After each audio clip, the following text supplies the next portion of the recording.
Peter Pan, Chapter 8, The Real Neverland.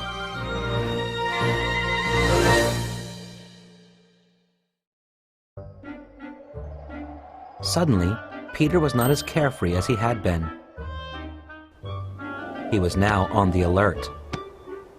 He looked down in the growing darkness and pointed to the smoke rising from a campfire below. See that smoke? It comes from the camp of the Indians just across the mysterious river. Peter explained to the children. Those are smoke signals. They are on the warpath. And look! He said, pointing to another part of the island. There are the pirates getting ready to shoot their cannon called Long Tom at Execution Dock. We need to be on our guard. With this, Peter sent Tinker Bell up front to lead the way. Her glow provided enough light for everyone to see each other and the land below. All had been quiet in Neverland while Peter was gone. When Peter was not there, life on the island was always more peaceful. The fairies and mermaids even took an extra hour to get up in the morning. Rather than fighting, the pirates and the lost boys just made faces at each other when they met. The Indians planted their corn, and the wild animals looked after their young. But when Peter arrived, the action began. Peter told the children about the pirates and their ship, the Jolly Roger.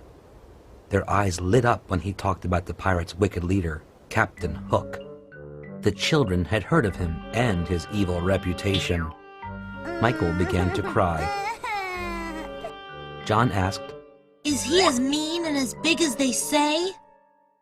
Well, he's a bit smaller now, replied Peter. because I cut off his right hand. Then he can't fight? Replied Michael, hopefully. Oh, no, he can fight. He's as fierce as ever. But now he has an iron hook instead of a right hand. In fact, he's been known to claw people to death with that hook. Well, I wonder what it would be like to meet him, said John. He was almost looking forward to a pirate adventure.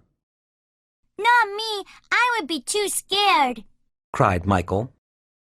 As captain, there is one thing I demand of each boy who serves under me, said Peter. If we meet Hook in a fight, you must leave him to me. Aye, aye, sir, replied both boys. But right now, we aren't ready for a fight, Peter declared. Let's get out of sight. The pirates might already have seen us because of Tink's light. Tell her to put out her light, The children cried in unison. Her light only goes out when she is asleep, said Peter. But we can put her in John's top hat. When Tinker Bell thought Peter would carry the hat, she agreed happily. But when Peter gave the hat to Wendy, Tink was upset. After thinking about it, the fairy decided not to make a fuss, at least not just yet. With Tinker Bell in the hat, the group's guiding light was gone. They flew on in complete silence. Suddenly, Peter and the children became enveloped in a ghostly stillness. If only something would make a sound, sighed Michael. As if to answer Michael's wish, there was a huge boom! The pirates had fired Long Tom into the sky. The cannon's roar echoed through the mountains and sent the group flying in different directions. No one was hit, but Peter was thrown far out to sea. Wendy was blown upward. She still held John's hat with Tinker Bell in it. Tinker Bell wasn't a bad fairy. Sometimes she was really good.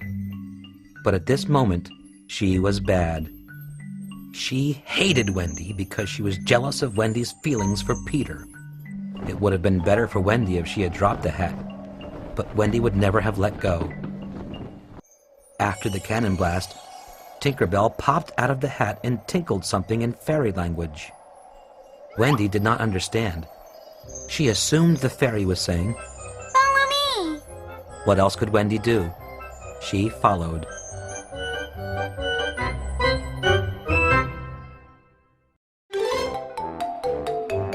Little Fox.